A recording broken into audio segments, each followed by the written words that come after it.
Praise the Lord. ஓடி ஓடி உழைத்து உழைத்து ரொம்ப அசதியாக சோர்ந்து போய் இருக்கீங்களா? ஆண்டவராகிய இயேசு கிறிஸ்து அசதியாக இராமல் ஜாக்கிரதையாக இருக்க சொல்கிறார். அப்படியா அப்படின்னு கேட்குறீங்களா?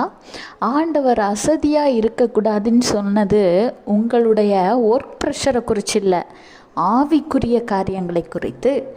கர்த்தர் சொல்கிறார், ரோமர் 12:11, அசதியாயிராமல் ஜாக்கிரதையாயிருங்கள், ஆவியிலே அனலாயிருங்கள், கர்த்தருக்கு ஊழியம் செய்யுங்கள். உங்களுடைய வாழ்க்கையில் என்னுடைய குடும்பம், என்னுடைய ஃப்யூச்சர் அப்படின்னு ஒர்க் ப்ரெஷரில் ரொம்ப ஓடிக்கிட்டு இருக்கிற நீங்கள் கொஞ்ச நேரமாவது கர்த்தருக்காக ஒதுக்குனீங்களா? ஆண்டவருக்காக ஊழியம் செய்வதற்காக தான் ஆண்டவர் இந்த உலகத்தில் உங்களை படைத்தார், ஒரு குடும்பத்தை உண்டாக்கினார், அதற்கான சகல காரியங்களையும் ஏற்படுத்தி தந்த பொழுதும் ஆண்டவர் உங்களை குறித்து வைத்திருக்கிற சித்தத்தை விட்டுவிட்டு உங்களுடைய சுய காரியத்திற்காக ஓடிக்கொண்டிருக்கிறீர்கள். ஆவிக்குரிய வாழ்க்கையில் அசதியாயிருக்கிறீர்கள்.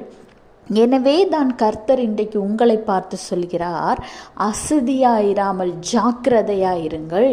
இப்படி இருந்தால் ஒரு காலத்தில் விழுந்து போய்விடக்கூடாது. ஆவியில் அனலாயிருங்கள். உங்களுக்குள் ஆண்டவர் வைத்திருந்த அபிஷேகம், வரங்கள் எல்லாம் ரொம்ப சோர்ந்து போயிருக்கிறது.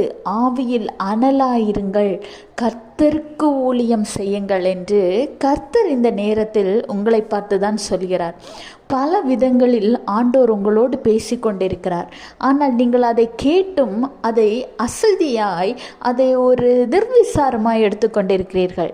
இன்றைய நேரத்தில் ஆண்டவருடைய வார்த்தைக்கு கீழ்ப்படியுங்கள். உங்கள் வாழ்க்கை இதை காட்டிலும் ஆசீர்வாதமாய் சமாதானமானதாய் அமையும்.